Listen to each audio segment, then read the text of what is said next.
سوپای عێراق خەوی لە چاوی کوردەکانی گەڕەکی نەورۆزی کەرکووک زڕاندووە، بەڵام کێشەکەیان بەرەو چارەسەر بوون.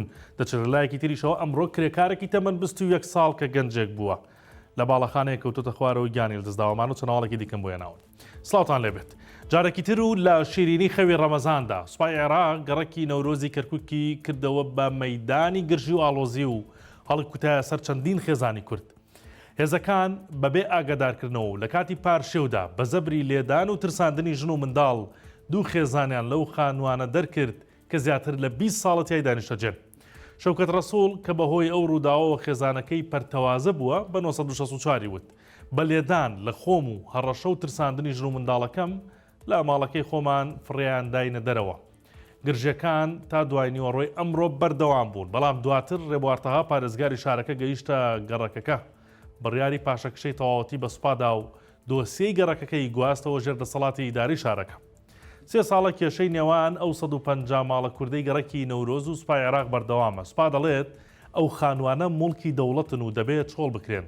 ماڵە کوردەکانیش دەڵێن با سوودوەرگرتن لە یاسای بریمەر وەریان گرتووە و 20 ساڵە تێی دانیشتەجێن.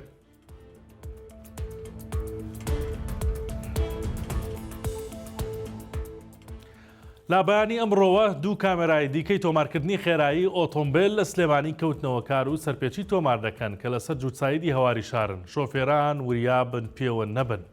خێرایی لە شەقامەکە 60 کیلۆمەتر لە کاتژمێرێکدا و لە نێوان 5 بۆ 3 کیلۆمەتر لە کاتژمێرێکدا ماوەی لێخۆشبوونە بۆ ئۆتۆمبیلی گەورە و بچووک. ئەمڕۆ یەکشەممە 22/2/2026 دوایەوەی بۆ ماوەی 5 ڕۆژ بە شێوەیە زمانی کاریان کرد دەستیان کرد بە تۆمارکردنی سەرپێچەکان. لە هەموو شاری سلێمانی 21 کامێرای تۆمارکردنی خێرایی ئۆتۆمبیل دانراون.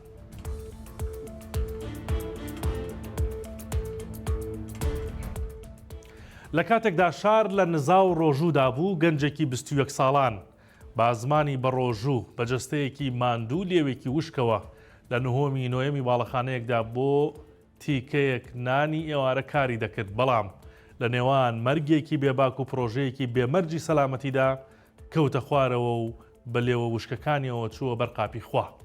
ئەو گەنجە کە بەنەتەوە عەرەب و خەڵکی حەسەکەی ڕۆژاوای کوردستانە بوو بە پێنجەم کرێکار کە لە ماوەی 53 ڕۆژی ڕابردوودا لە شاری سلێمانی لەسەر کار گیانیان لەدەستدا بن. بە وتەی عوسمان زیندانی لە پرۆژەکەدا هیچ مەرجێکی سەلامەتی نەبووە، نە کڵاو و نە پشتێنی خۆبەستنەوە و نە هیچ شتێکی تر، بۆیە ئەمەی ڕوویدا نزیکە ڕوو بداتەوە و جەستەی گەرمی کرێکارێکی تر لەسەر پرۆژەیەکی ڕقی بازرگانی سارد ببێتەوە.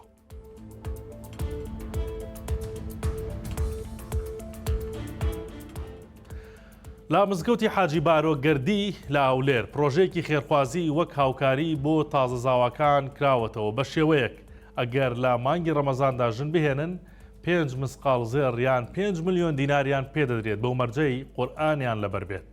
عەلی تایر مامۆستای ئاینی و وتاربێژی مزگەوتی حاجی بارۆ گەردی کە سەرپەرشتی پرۆژەکە دەکات قسەی بۆ مایکی 964 کردو و دەڵێت هاوکارێکە تەنیا بۆ ئەو کەسانەیە کە ژنی یەکەم دێنن و شمولی ئەوانە ناکات کە دەیانەوێت ژنی دووەم بهێنن.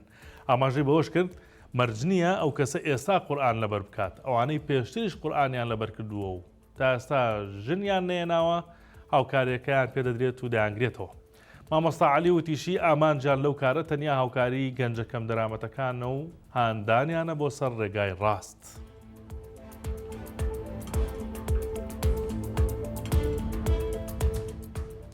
سەرنجتان ڕادەکەشم بۆ هەواڵێکی دیکە کە لەسەر کەش و هەوایەوە دەزانن لە وەتەی ڕەمەزان هاتووە. ئەمڕۆ 5ەم ڕۆژی مانگی ڕەمەزانی پیرۆزە، هەندێک پلەکانی گەرما بەرز بوونەتەوە، بەڵام هەواڵی خۆشی پێشبینی کەش و هەوا لە ئارادایە کەشناسی هەرێمی کوردستان ئەمڕۆ ڕایگەیان کە سبەینێ ئاسمان پەڵا هەور دەبێت، لە هەندێک ناوچە دەگۆڕێت بۆ هەوری تەواو و لە ناوچە سنووریەکان و ناوچە شاخاوەکانی شەگەری باران بارین هەیە. ئەمە هەر کەشناسی پێشبینی کردبوو چەند ڕۆژی ڕابردوو کە لە 27 مانگی ئەوانەوە ئەم مانگەوە یعنی دەکرێت بارانێکی باشتر پێشبینی دەکرێت بارانێکی باشتر لە ناوچەکان و ناو شارەکانیش ببارێت و هەندێک پلەکانی گەرما 1 بۆ 2 پلە سبەینێ دابەزێت. پلەکانی گەرماش بەم شێوازە دەبن، هەولێر 22 پلە، سلێمانی 21 پلە، دهۆک 22 پلە، کەرکووک 24 پلە، هەڵەبجە 20 پلە، زاخۆ 23 پلە. ئیتراوە بەو شێوازانە هەمووی نزیکە لە یەکەوە.